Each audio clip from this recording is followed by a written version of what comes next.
Once upon a time, in Xinjiang, there lived a shepherd with his wife and clever 8-year-old daughter. The shepherd also had a horse, a dog, and a rooster.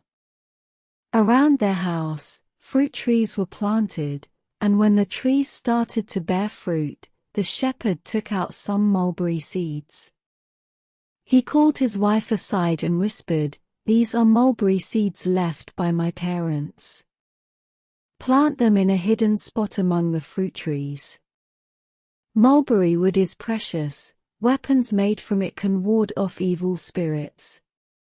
Be aware that there is a black monster specifically targeting mulberry seedlings, so be cautious and vigilant." In just a few years, the mulberry seeds grew into sturdy trees, bringing joy to the shepherd's family. However, they were constantly worried about the black monster causing trouble and remained vigilant. One day, when the shepherd was not at home, the black monster sneaked in to pull up the mulberry trees. The dog barked, the rooster crowed, and the shepherd's wife fiercely protected the mulberry trees, instructing the horse to find the shepherd.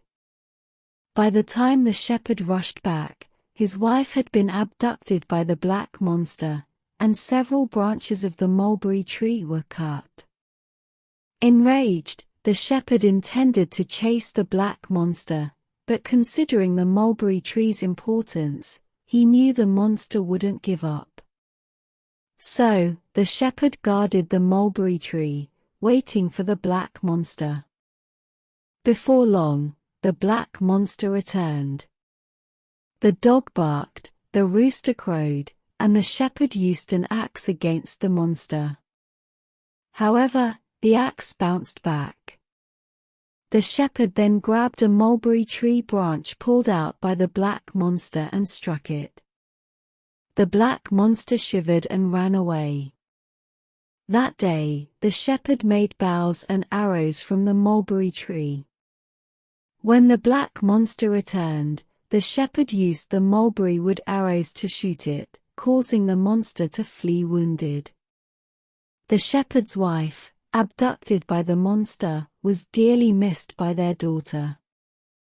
Once, as the girl stood by the mulberry tree, her tears fell onto the leaves, turning into silkworms.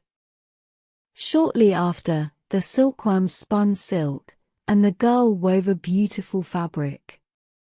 The next year, when the black monster returned, it used magic to make rocks and sand strike the shepherd's mulberry tree, house, and fruit trees.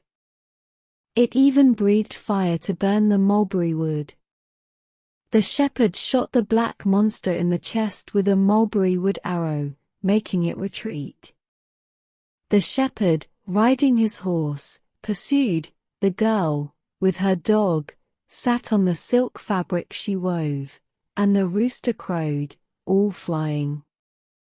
They reached a cave where the black monster entered. The shepherd followed, shooting several arrows until the monster fell dead. The daughter found her mother locked in a cage. After the shepherd's family reunited, they lived a sweet life, planting mulberries, raising silkworms, tending sheep, and weaving silk.